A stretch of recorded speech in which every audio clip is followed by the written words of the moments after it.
Hi, we're back here at Sapphire at the Cube Casting. We've got Vinnie Mirchandani. Hello, Vinnie. Hey, how are you, Dave? Good, thanks. Appreciate it. We're here to talk about the new Polymath, which is a new book. It's about to be published by Wiley next month, right? Correct. So tell our audience, what is a polymath? Good question. Polymath, Dave, is Greek for Renaissance man, like Leonardo da Vinci or Ben Franklin or Isaac Newton, somebody good at many, many sciences and skills and so on. The new polymath is my term for an enterprise that's extremely good at bringing multiple technologies together. And I don't just mean IT technologies. This is biotech, nanotech, clean tech, etc. So let me give you a couple of examples, right? So GE has announced what's called the net zero home. Okay? Their vision is you and I shouldn't have to pay any utility bills in about 4 or 5 years.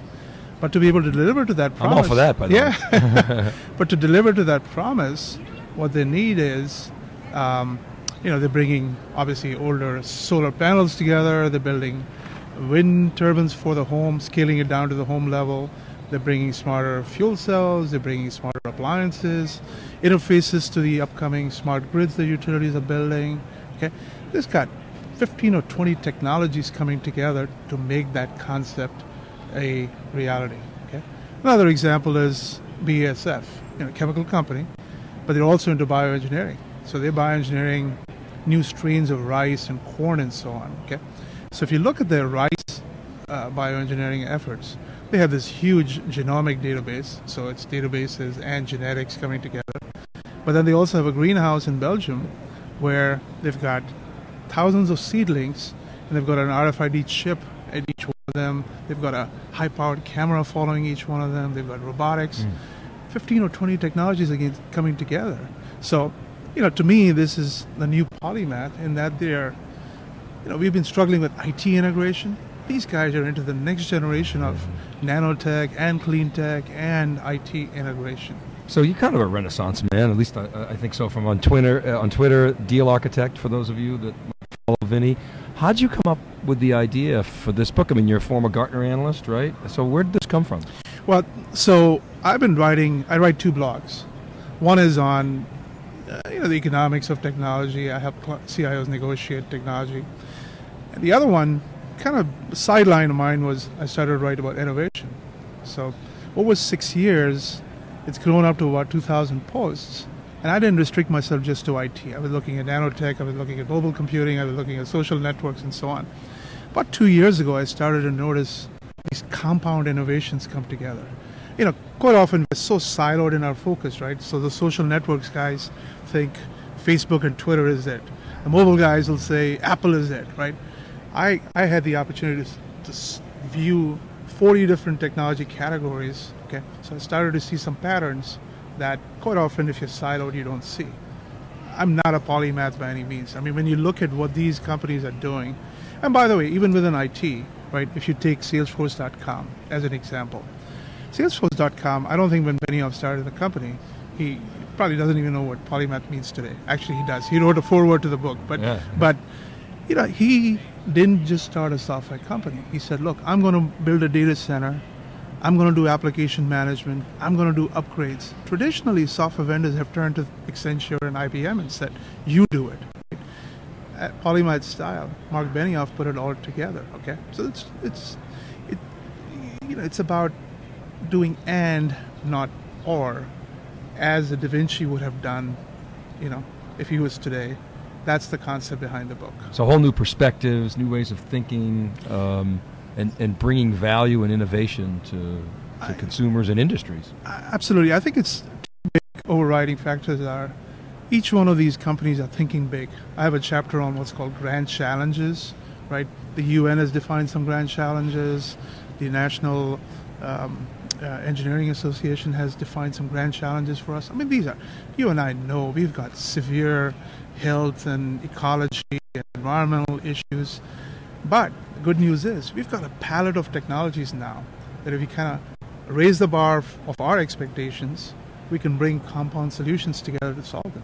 So you got nanotech, clean tech, all kinds of innovation going on. What role does technology play in that whole integration? Well, I mean, clearly to be able to deliver a compound solution, right, you need a variety of engineering disciplines, but you also need a CIO skill set at bringing it together. I mean, one of the interesting side items in the book is I talked to somebody at GE and IT, right? And I said, well, how does your role change now that GE is doing, so many different compound innovations? So, well, we're embedding technology. We are a technology vendor now, which means I need to coach my business units about revenue recognition, about IP protection, about sales compensation, things that they didn't necessarily have to worry about 5, 6, 10 years ago. Okay, so some of the things we've learned in IT for the last 30 plus years are going to be needed in this new world of compound innovation. Particularly that process discipline, sounds like it's going to come. Absolutely. I mean, you look at industry after industry is getting into technology. The more complex cars now have 100,000 lines of software.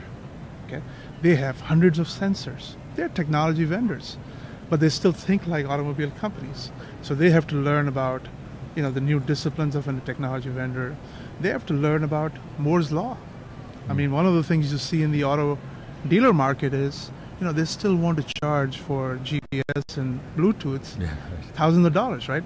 Well, the market moves on. You've got to, so how do you coach your... Who needs that? We've got it on our device. Well, but you know how the auto dealer thinks, right? Yeah, of course. They are a technology vendor, but they still want to live in the old world.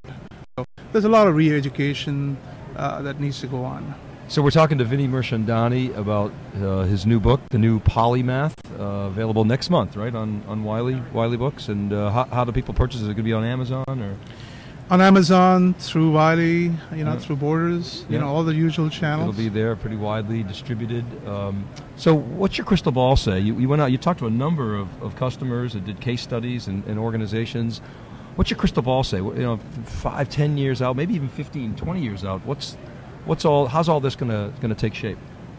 Well, I think there are three major mega trends, if you will, that IT, us in the technology, IT-centric world need to be very cognizant of. One is innovation's not just coming out of Silicon Valley. GE, if you go visit the GE Global Research Center in New York, upstate New York, they've got 1,800 scientists, most of them PhDs in everything from every discipline you can think of. Okay? This is in Schenectady. In upstate. My old stomping ground. Right. So they're making a lot of new products. In the valley, sometimes we think we are the godsend to the world. Well, there's stuff happening in the buyer organizations. Okay, that's one. The second thing is, I think we need to think beyond our silos. I made the reference to the social network. People just think Facebook is the end all. It's not, right? You got to think bigger. It's a part of the overall solution, right? The third thing is innovation's happening all over the world. I mean, in fact, I have examples from 40 countries. Okay, and innovation's not always, hey, did I sell 1 million iPads in the first month? It's, did you move the ball forward for your citizens, for your businesses, and so on. So I have examples from Rwanda and Estonia and so on. I mean, they're making life better through technology. Okay, we need to become a little more respectful, a little more celebrate. We need to celebrate that technology is actually making life better in places that we don't even think about. Okay, so to me, if you step back, it is a feel-good book about all kinds of technologies. IT definitely plays a big part in that. Yeah, well, it sounds like it's going to give us visibility into some of these other new technologies and the way they're being applied. Vinnie Mirchandani, the deal architect, new book, The New Polymath. Vinnie, thanks for coming on theCUBE. Thank you. It was a real pleasure. Appreciate it.